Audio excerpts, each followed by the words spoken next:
गर्मी का मौसम शुरू होते ही गांव के सभी छोटे बड़े अनोखी नाम की उस औरत का इंतजार करते जो मजेदार गाने गा गा कर अपने आमों को बेचा करती थी।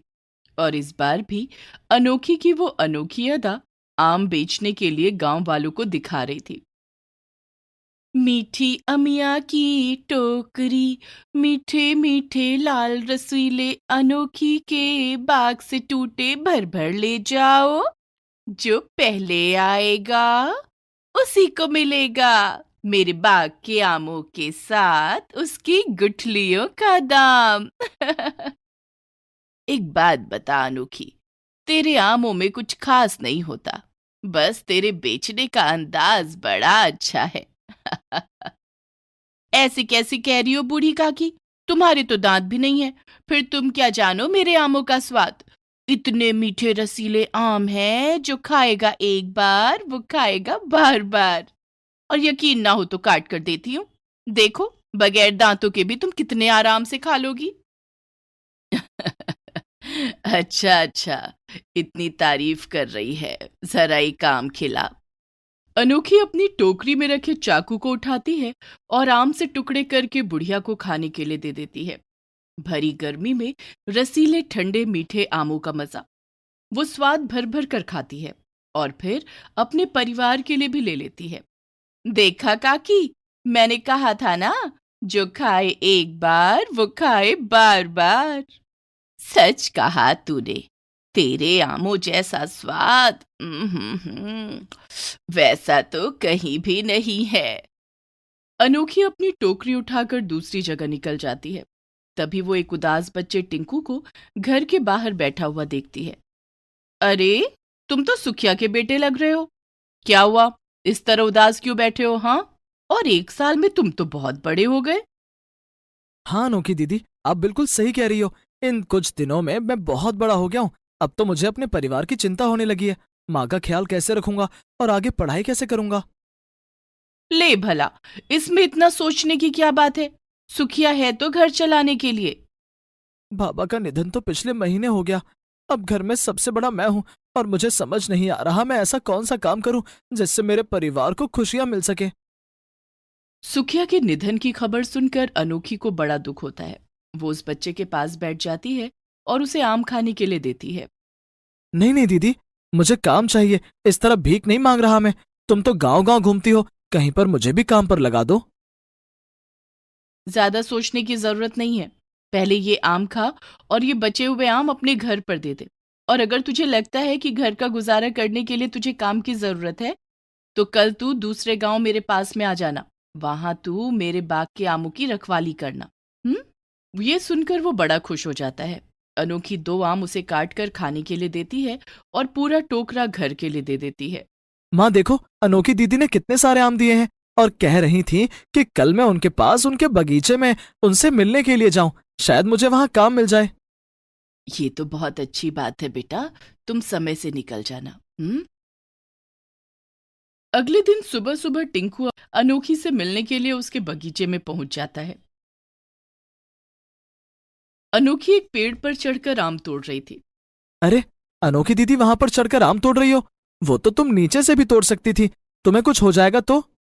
यही तो आमों का स्वाद है, ऊपर से टूटने से नीचे गिरकर पिलपिले हो जाते हैं, और जब पेड़ से तोड़ो तो वो बिल्कुल ताजे रहते हैं और कई दिनों तक चलते हैं। चल, अब तू आगे है ना, चल इधर आ, तू आम तोड़, मैं टोकरी पकड़ती हूँ। अनोखी नीचे उतर आती है और टिंकू पेड़ पर चढ़कर आम तोड़ने लगता है। फिर वो अनोखी के साथ गांव गांव घूमकर आम बेचने लगता है। दीदी तुम्हें पता है, जब तुम्हारी गाने की आवाज सुनते हैं सारे गांव वालों को पता चल जाता है कि तुम आम बेचने आई हो।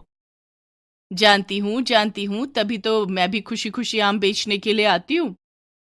शाम तक दोनों गांव गांव जाकर आम बेचते हैं और आखिर में टोकरी में एक बड़ा आम बचता है। टिंकू, इस आम को तू अपने घर ले जा। अरे दीदी, इसे आप लेकर चले जाओ। देखो भाई, हम दोनों में बड़ी मैं हूं, इसलिए तुम्हें मेरी बात माननी होगी। जाओ बच्चे, जाओ, अब बहुत देर हो गई है। अनोखी अपने घर चली जाती है और टिंकू अपने घर। आधी रात को टिंकू की आंख खुलती है तो वो देखता है कि वो आम टोकरी में रखा हुआ बहुत चमक रहा है। वो हैरानी से उठता है और उस टोकरी के पास जाकर देखता है तो उस आम के अंदर की गुठली चमक रही थी। पहले तो वो डर जाता है, फिर बहुत हिम्मत कर आम को हाथ में उठा लेता है। आम की गुठली इतनी क्यों चमक रही है? कहीं इसकी रोशनी से माँ की आंख ना खुल जाए। मैं सुबह ही अनोखी दीदी को दे दूंगा। टिंकू आम को कुछ कपड़ों में लपेट कर रख देता है, लेकिन वो देखता है कि उसमें से अभी भी झिरी झिरी सी रोशनी आ रही है। अगली सुबह टिंकू उस आम को लेकर सीधा अनोखी के पास जाता है। अरे बुद्धू बालक, जब तुझे ये मैंने खुद दिया है तो तेरा आम हुआ ना, ये तो मेरे पास क्यों ले आया? फिर तो धोखा हो जाता ना दीदी। आपसे काम मिला है, आपके बगीचे का आम है। ये गुठली कैसे चमक रही है? अनोखी अपने चाकू से उस आम को काट देती है। उसके अंदर एक सुनहरे रंग की गुठली थी। आम से आजाद होते ही वो गुठली एक लड़की में बदल जाती है। मुझे आजाद करने के लिए तुम्हारा बहुत बहुत धन्यवाद। मैं एक जादुई आम की गुठली हूँ। अपना रंग रूप भी बदल लेती हूँ। बोलो तुम्हें क्या चाहिए? टिंकू कहता है कि मैंने ये आम उसको दिया तो ये गुठली मेरी होगी, और मैं कहती हूँ कि मैं जिस चीज को दे चुकी हूँ तो मैं वापस क्यों लूं? अब तुम ही फैसला कर लो, तुम्हें किसके पास रहना है। अच्छा, तो ये बात है। देखो, मैं तुम दोनों का भविष्य देख रही हूँ। तुम्हारी शादी किसी बड़े राजकुमार से हो जाएगी, और टिंकू, उसे अभी अपने जीवन में बहुत मेहनत करनी है, तो कायदे से मुझे टिंकू के पास होना चाहिए। मैं भी तो यही कह रही हूँ। जादू की गुठली वाली लड़की फिर से आम की गुठली बन जाती है और टिंकू उसे अपने साथ घर ले आता है। घर आने पर हे जादुई गुठली, तुम तो देख ही रही हो हमारे घर की क्या हालत है। जब से बाबा गुजरे हैं, मेरी माँ हर वक्त बीमार रहती है। आस पड़ोस के लोग भी हमसे बातें नहीं करते। क्या तुम मेरी मदद कर सकती हो? बिल्कुल मैं तुम्हारी मदद कर सकती हूँ। अभी देखना, तुम सभी गांव वाले सिर्फ तुम्हारे घर को देखेंगे, तुमसे मिलने के लिए तरसेंगे, तुम्हारी माँ से बातें करेंगे, और हो सकता है बहुत से लोग तुमसे सहायता भी मांगे।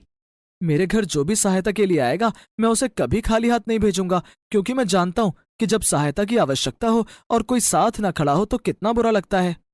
तभी जादुई गुठली गोल गोल घूमने लगती है और टिंकू का घर पूरी तरह बदल जाता है, और वो एक छोटा और प्यारा घर था। उसकी माँ भी पूरी तरह स्वस्थ हो गई थी। ये सब कुछ अचानक कैसे बदल गया टिंकू? कुछ नहीं माँ, ये सब तो इस जादुई गुठली का कमाल है।